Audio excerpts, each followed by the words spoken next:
शिक्षकों के प्रमुख संगठन all India ideal teachers association Bhagalpur unit की ओर से 8 अक्टूबर 2023 को भागलपुर स्थित मॉडल पब्लिक स्कूल हुसैनाबाद में एक अभिभावक शिक्षक संगोष्ठी का आयोजन किया गया।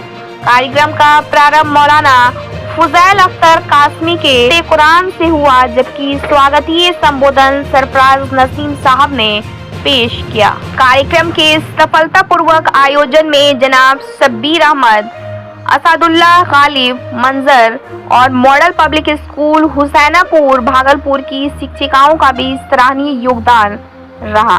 ब्यूरो रिपोर्ट, बिहार दर्शन। जो कि दुनिया में क्या है उसका हम एक अच्छा जज़ाया हमें कि ऑलरेडी हम एक उस प्रोफेशन में हैं और उसको प्रोफेशनलाइज कर दिया गया टीचर्स के रूप में। और हर वक्त में हर समाज में टीचर के कंधों पर एक अहम जिम्मेदारी रही है समाज के नवनिर्माण, समाज को रिक्रिएट करने का, समाज को रिनोवेट करने का और समाज को बेहतर समाज बनाने का, बेहतर कर बनाने का। आईडा all India ideal teacher association असल में इन्हीं टीचर्स का एक ग्रुप है जो इस प्रोफेशन की इस मकसद जहाँ तक लगता है कुछ हद तक ये धूमिल हो रहा है। टीचर्स अब टीचिंग से थोड़ा दूर जाकर बाकी चीजों को उठाए जा रहे हैं या उलझ रहे हैं। आइडा असल में उस मकसद को फिर से रिफ्रेश करके टीचर्स के सामने लाने का एक जरिया है। 22 दिसंबर 1992 को इसका आगाज हुआ। पहले से भी अलग अलग रियासत में अलग अलग नाम से असद काम कर रहे हैं। सबको मर्ज कर एक कुल हिंद सतह पर एसोसिएशन बनाया गया और इस बड़े काम में बिहार ही ने पेश करनी थी।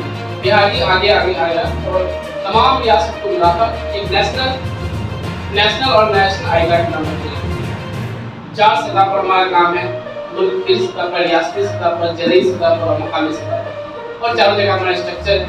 टीचर्स को चाहे जिस तरह से भी हम गवर्नमेंट हो, प्राइवेट हो, कोचिंग्स में हो, हम उनको अपने साथ लाते हैं और उनका जो असल मकसद है और उस मकसद में अगर कुछ मसाइल आ रहे हैं उसको, और अगर टीचर के प्रोफेशन में कुछ मसला हो, बाकी तमाम डिमांड जो दूसरे असद उठाते हैं हम उन पे भी आते हैं, लेकिन हमारे दायरे का हमारे जहन में एक बड़ा मकसद वो होता है कि टीचर अपने असल मकसद को जो भूल गया, जो असल अचीवमेंट्स जो था जिससे वो अचीव करता था, जिससे वो समाज में अपना एक मुकाम बनाता था।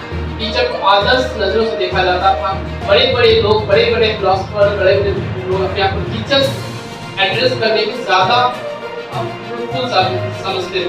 तो मोहम्मद सल्लल्लाहु अलैहि वसल्लम को वालिद कहा और बाकी जितने भी आप देखिएगा जो भी फिलोसफर हुए उनका एक बड़ा प्रोफेशन, बड़ा काम टीचिंग का पूरा फिलोसफर का पूरा उसको बताने के लिए आइडा उसी चीज को रिनोवेट कर रहे हैं। पूरी सतह पर हम इसको हर एक जगह पर जहाँ पे पॉसिबल होता है हम टीचर्स के लिए जाते हैं, उनको अपना असल मकसद, असल मकाम याद दिलाते हैं कि हम समाज में कल को क्या थे, आज क्या हो गए, उसकी वजूहात क्या है और कैसे हम अपने असल मकसद को पूरा कर सकते हैं असल में।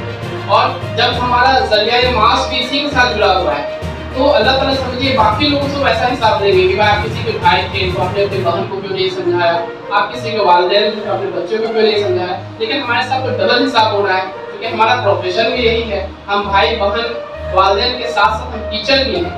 जहाँ एक वालिदैन 2 4 5 बच्चों की तरबियत करते हैं वहीं हमारे सामने 500 1000 बच्चे होते हैं जिनके हमने अपने पूरे लाइफ टाइम में शायद इससे भी ज़्यादा तरबियत करनी होती है। तमाम के जवाब देता है। एक इंजीनियर साहब है, जब वो रिटायर करके आए तब हमसे कहते हैं हम तो कुरान पढ़ा सकते। आप अंदाजा लगा सकते हैं। तो मेरे दोस्तों, आज जरूरत इस बात की है कि हम अपने बच्चे को शुरू से तरबियत दें। तरबियत का एक मिसाल आपको मैं देता हूँ। आप अल्लामा इकबाल रहमतुल्लाह अलैह का नाम जानते हैं।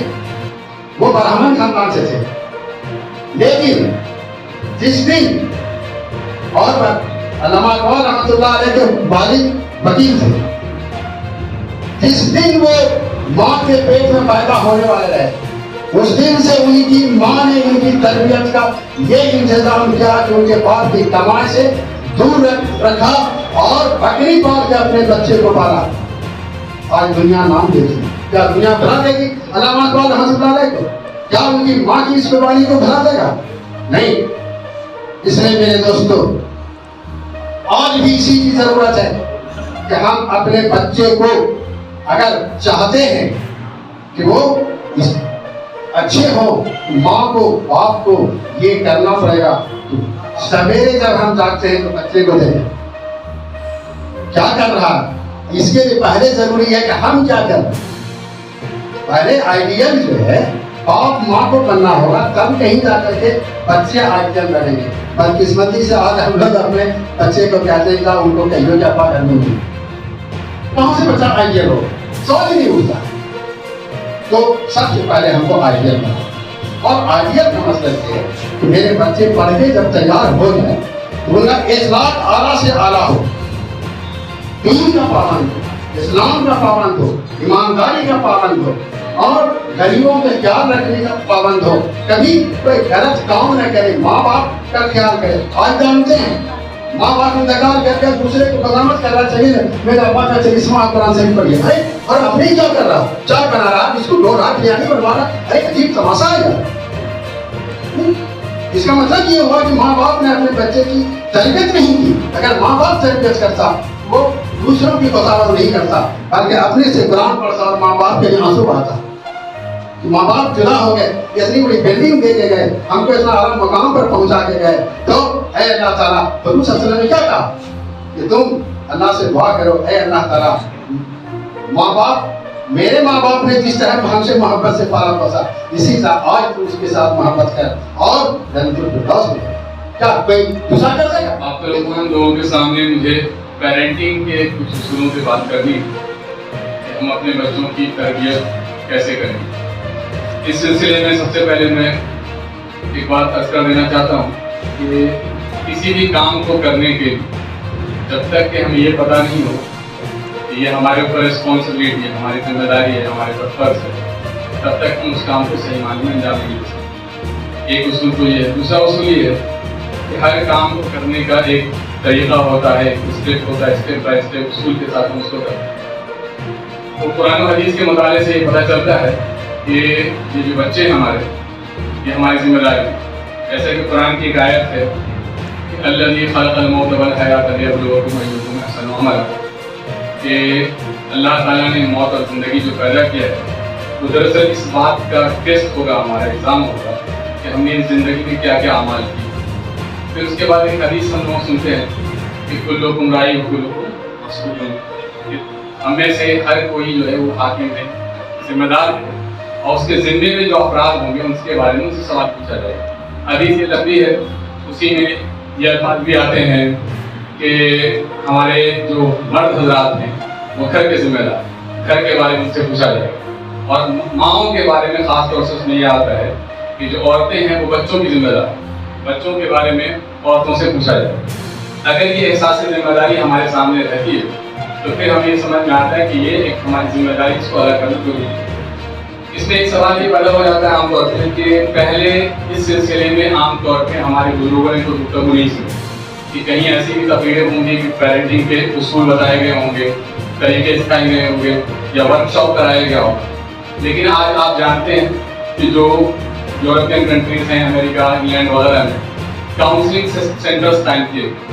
समाज का जो ताना बाना बिखरा है, जो खानदानी निज़ाम टूट फूट का शिकार हुआ है, जिसके नतीजे में जो आने वाली जो नई नस्ल है उनको वो तमाम चीज़ें नहीं मिल पाती हैं जो पुरानी नस्लों को अपनी नस्ल दर नस्ल चीज़ें मिली। मिसाल के तौर पर पेरेंटिंग को ले लेते हैं। पहले हर माँ बाप अपने बच्चों की तरबियत करते थे घरों के अंदर, तो दादा के सामने अब्बा किस तरीके से रहते हैं और अब्बू के सामने बच्चे किस तरह से रहते हैं, ये बच्चों को उस नस्ल दर से मिलता है। लेकिन जब से हमने देखा कि एजुकेशन आया, ग्लोबलाइजेशन आया, तो बाहर निकलने लगे, तो उसमें होता क्या है कि आमतौर पे जो बच्चे होते हैं वो बहुत कम वक्त अपने माँ बाप के साथ। आए मेहमानों का पहले मैं शुक्रिया अदा करता हूँ, अमेरिका से आए मेहमानों का शुक्रिया अदा करता हूँ, और यहाँ के पेरेंट्स और ख़वातीन का भी शुक्रिया अदा करता हूँ कि अपना कीमती वक्त यहाँ दिया और कुछ सीखने सिखाने के लिए वक्त को अपना शर्त दिया। आयता बहुत बड़ा मकसद से, बहुत बड़ी मकसद है इनका जो काम कर रही है। صرف تعلیم ہی نہیں بلکہ تعلیم کے ساتھ تربیت بھی اور اللہ کا چہیتا بنانا چاہتا ہے۔ آج ہم دیکھ رہے ہیں ایجوکیشن کا ایسا دور آیا ہے، آزاد تعلیم کا ایسا دور آیا ہے کہ تعلیم بھی حاصل کر لیتے ہیں لیکن جو اس میں انسانیت آنی چاہیے وہ نہیں۔ تعلیم حاصل کر لیتے ہیں اس میں تربیت نہیں ہے، اسلامی نہاد کی تربیت جس بچے میں نہ ہو وہ آگے چل کر کچھ نہیں کر سکتا ہے، ایک آزاد گھوڑے کی طرح ہے۔ آپ دیکھ رہے ہیں